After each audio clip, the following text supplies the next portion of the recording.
الحمد للہ کفا وسلام علی عبادہ الذین اصطفى اما بعد فقد قال سبحانہ وتعالی ان صلاتی ونسکی ومحیای ومماتی للہ رب العالمین صدق اللہ العظیم۔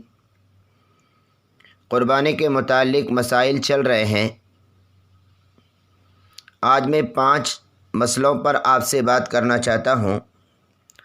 پہلا مسئلہ یہ ہے کہ قربانی کس پر واجب ہے۔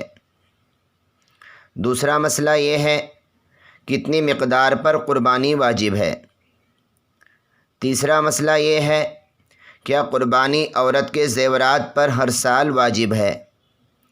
چوتھا مسئلہ یہ ہے کیا صاحب نصاب دوسروں کے نام پر قربانی کر سکتا ہے۔ چوتھا مسئلہ یہ ہے کیا جن کے نام کی قربانی ہے ان کا جانور کے ذبح کے وقت شریک ہونا ضروری ہے۔ اب پہلا مسئلہ قربانی کس پر واجب ہے۔ قربانی کے واجب ہونے کے لیے 4 چیزیں ضروری ہیں۔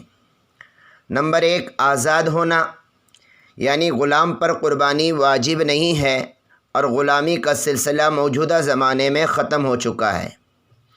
نمبر 2 مسلمان ہونا، کافر پر قربانی نہیں ہے، کافر پر تو ایمان فرض ہے اور قربانی مسلمان پر واجب ہے۔ نمبر 3 مقیم ہونا، مسافر پر قربانی نہیں ہے، اگر قربانی کے ایام کے وقت یعنی 3 دن کے موقع پر اگر کوئی آدمی سفر میں ہے، سفر شرعی میں ہے، اس پر قربانی واجب نہیں ہے، اگر مقیم ہے تو قربانی واجب ہے۔ نمبر 4 مالک نصاب ہونا ضروری ہے۔ یہ 4 شرائط کے ساتھ قربانی واجب ہے۔ اب دوسرا مسئلہ کتنی مقدار پر قربانی واجب ہے۔ جس ملک میں رہتے ہیں اس ملک میں 52.5 تولہ چاندی یعنی 612 گرام چاندی یا اس کے بقدر روپیہ یا اتنی قیمت کی کوئی اور چیز حاجت اصلیہ سے زائد ہو اس پر قربانی واجب ہے۔ یعنی 52.5 تولہ چاندی 612 گرام چاندی کے برابر اگر قیمت یا تو پیسوں کی شکل میں یا ڈپازٹ کی شکل میں یا کیش کی شکل میں یا کوئی گھریلو چیزیں جو حاجت اصلیہ ضروری چیزوں کے علاوہ ہو، اس کے ہونے پر قربانی واجب ہو جاتی ہے۔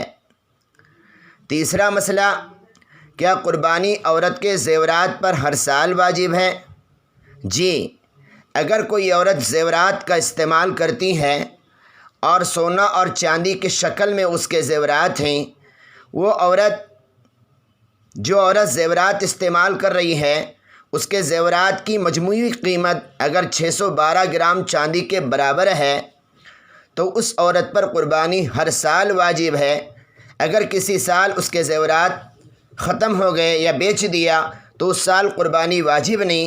اگر کوئی عورت آدھا تولہ بھی سونا ہے اور اس کے پاس کچھ چاندی ہے، کچھ پیسے ہیں، ان تینوں کو ملا کر 612 گرام چاندی جو تقریباً موجودہ زمانے میں 43,000 روپے ہوتے ہیں، اتنی قیمت اگر کسی عورت کے پاس ہے یا مرد کے پاس ہے اس پر قربانی واجب ہے۔ اور اگر ہر سال ہے تو ہر سال قربانی دینا پڑے گا، 1 سال دے کر دوسرے سال قربانی ساقط نہیں ہوتی۔ چوتھا مسئلہ کیا صاحب نصاب دوسروں کے نام پر قربانی کر سکتا ہے۔ ہاں، اس وقت کر سکتا ہے جب اپنے نام کی قربانی پہلے ادا کرے۔ اگر خود صاحب نصاب ہے تو اس کو پہلے اپنی طرف سے قربانی کرنا واجب ہے، اس کے ترک کی گنجائش نہیں۔ اس کے بعد اگر اس کے پاس گنجائش ہے تو اپنے میت رشتہ دار بالخصوص حضرت محمد صلی اللہ علیہ وسلم کے نام سے قربانی کرے، لیکن اپنے نام سے قربانی کرنا پہلے واجب ہے۔ اگر اس کے علاوہ اس کے پاس گنجائش ہے اور اس سے زائد حصے لے سکتا ہے تو میت کے طرف سے، مرحوم کے طرف سے، حضور صلی اللہ علیہ وسلم کی طرف سے قربانی کر سکتا ہے۔ پانچواں مسئلہ کیا جن کے نام کی قربانی ہو رہی ہے ان کا ذبح کے وقت شریک ہونا ضروری ہے۔ جن کے نام سے قربانی دی جا رہی ہے ان سب کا قربانی کے وقت موجود ہونا ضروری نہیں بلکہ اجازت کافی ہے، البتہ موجود رہنا مستحب ہے، اور مستحب کے چکر میں کوئی عورت نامحرم کے سامنے نہ آئے۔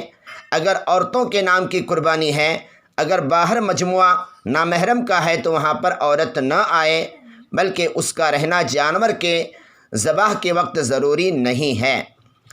تو یہ قربانی واجب ہے مالک نصاب پر۔